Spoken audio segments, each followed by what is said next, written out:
हाय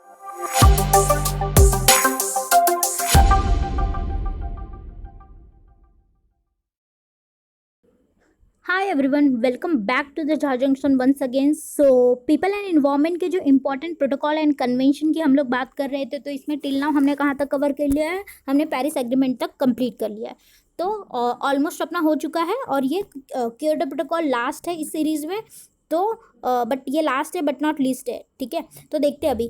तो Kyoto protocol भी किसके लिए है? यूएनएफसीसी का पार्ट है ना, तो क्लाइमेट चेंज के लिए। तो Kyoto protocol is a protocol to the international framework convention on the climate change with the objective of reducing green house gases that cause climate change.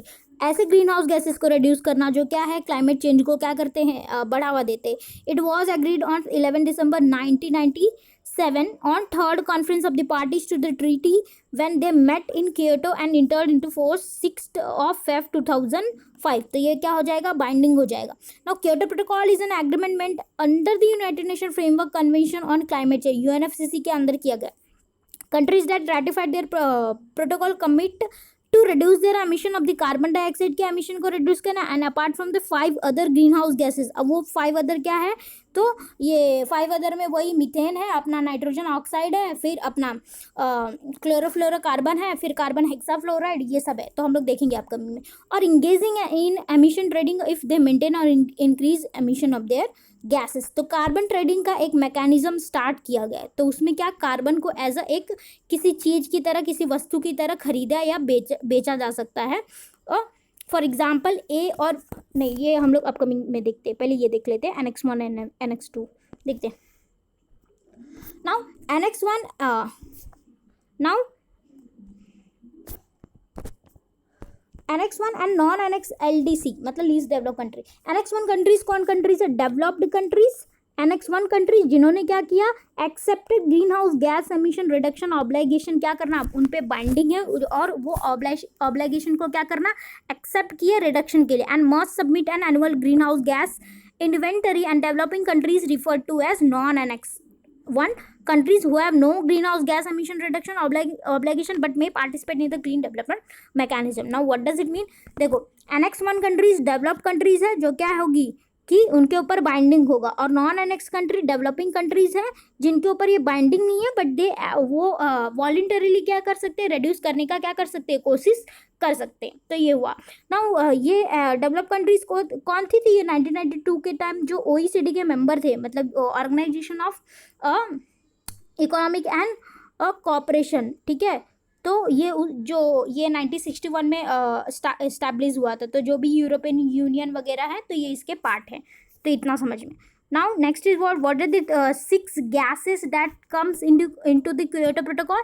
तो देखते हैं। First is what? Carbon dioxide, very important. Then second methane, third nitrous oxide, then hydrofluorocarbon, अपना ये refrigerator और air conditioner से, perfluorocarbon and sulphur hexafluoride. तो these are the different kinds of the gases जिसको क्या किया गया, इंक्लूड किया गया किसमें, क्योटो प्रोटोकॉल में। इतना समझा ना? ये 6 गैसेस अच्छे से याद रख लेना अपने को। नाउ इसमें ओजोन नहीं है। Now next is what? Carbon trading. ये फेनोमेना क्या है देखते। The carbon trading are a part of the attempt to mitigate the growth in concentration of the green house gases. 1 carbon credit is equal to 1 ton of the carbon dioxide. Wait मैं आपको explain कर रही हूँ types of the carbon trading.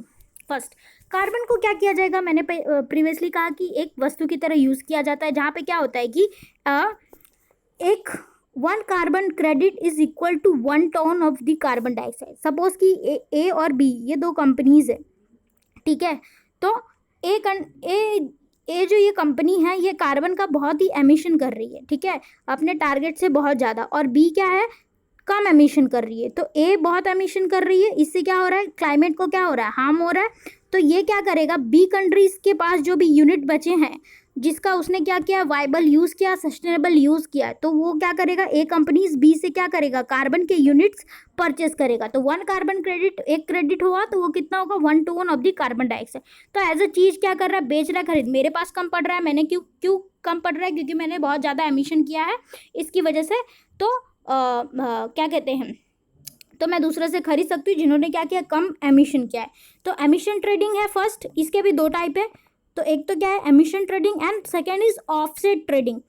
तो emission trading क्या है पहले ये देखते हैं। Emission trading allows countries to sell unused emission unit to countries that have exceeded their target. अभी हमने बात किया ना, ए को एक टारगेट दिया कि सपोज कि 10 यूनिट्स खर्च करना, बी को भी 10 यूनिट्स खर्च करना। ए ने क्या किया कि इसने अपना पूरा बी ने क्या किया, बचा लिया इसमें से। सपोज कि इसने 5 यूनिट्स ही खर्चे किए बी ने, और ए ने क्या किया, पूरा 15 यूनिट्स खर्च कर दिए। तो ये क्या करेगा, जो रिमेनिंग 5 यूनिट्स है किससे परचेस कर लेगा, बी से परचेस कर लेगा। कौन, ए, ठीक है, जिसने ज़्यादा एमिट किया है। इन शॉर्ट यही बात है कि जिसने ज़्यादा एमिशन किया, एक्सीड हुआ उसका टारगेट, तो वो क्या करेगा, दूसरे से लोन लेगा, ठीक है, ऐसा mechanism. Now third is what, the carbon is tracked and traded like any other commodity in carbon market, यही बात है ना। ऑफसेट ट्रेडिंग क्या है, offset trading variant of the carbon credit is to earn by the country by investing some amount of the money in such a project known as carbon project which will emit lesser amount of the greenhouse gas in the atmosphere. Now what does it mean? offset trading में ये बताया गया कि ऐसे project में invest करना जहाँ पे क्या हो, कार्बन का एमिशन बहुत ही कम हो, मतलब इको फ्रेंडली चीज़ों का क्या करना, वो करना। तो ये ऑफसेट ट्रेडिंग की बात हुई, इतना समझा। सो ये कार्बन ट्रेडिंग के बारे में था। Now next is what, sustainable development goal. तो ये हम लोग अपकमिंग वीडियो में कंप्लीट करेंगे। राइट नाउ आज हमने क्योटो प्रोटोकॉल को पूरा डीप में कवर कर लिया। सो क्योटो प्रोटोकॉल में ये मोर देन इनफ है। सो और ये इसमें ना ये सब भी था बहुत कि ये टारगेट हुआ, वो टारगेट हुआ, सेकेंड कमिटमेंट पीरियड हुआ दोहा राउंड में 2012 में। बट ये सब चीज़ें मैं उतना डीप में नहीं किया कि चाइना ने कहा कि मैं इतना 40% के ऊपर करूँगा अपने GDP का, फिर इंडिया ने कहा कि 40% 33 से 35% तक मैं रिड्यूस करने की कोशिश करूँगा। तो ये वेरियस बाइंडिंग टारगेट है, और यूएस का नाटक तो हम सब जानते हैं। ओके, सो ये था। So thanks for the watching this video. अगर आपको मेरे लेसन पसंद आ रहे हैं तो प्लीज़ मेरे चैनल को सब्सक्राइब कर दीजिए। Till than happy learning, have a nice day, thank you very much.